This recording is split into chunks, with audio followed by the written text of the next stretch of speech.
Hi dear viewers, this is Arash Kamali with another session of the website programming course on the Python programming language and the Django framework.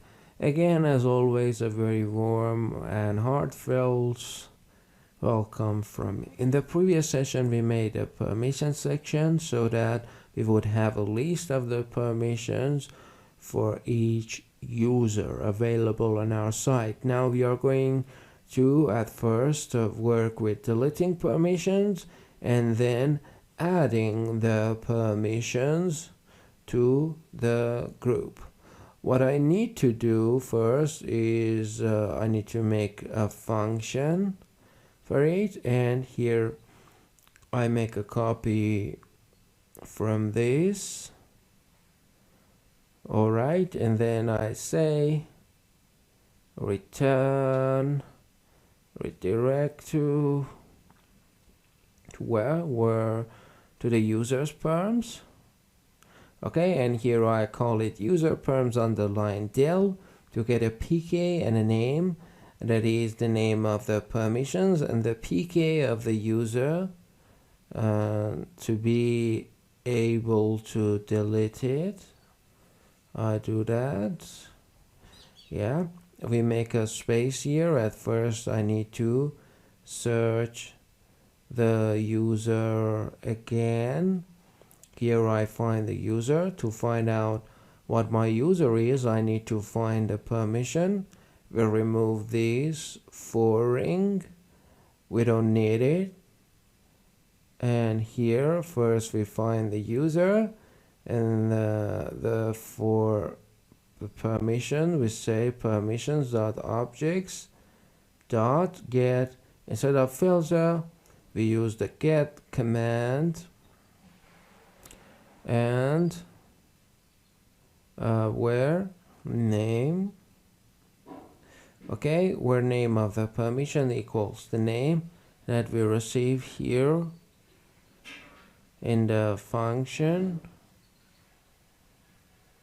and based on pk the user is received using dot object dot get. We receive the user, and then we need to say user dot user underline permission. Okay, permission dot remove permission. Okay, so we search the user and permission, and we set delete the permission and then return to permission page. The name of the function is user perms del. We need to make its URL. This one, we copy this URL and it would be perm manager del perm pk a name, and then it would be user perms del. Alright, and users perms del.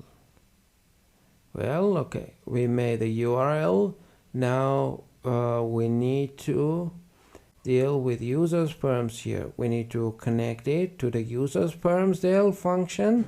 pk equals pk and name equals cc. Up to here it is okay. Let's check and see if we receive an error or not. Here we set the delete button, and unfortunately it gave me an error. Why unfortunately? These things happen in programming. So I check the view pk name, and we check the URL name.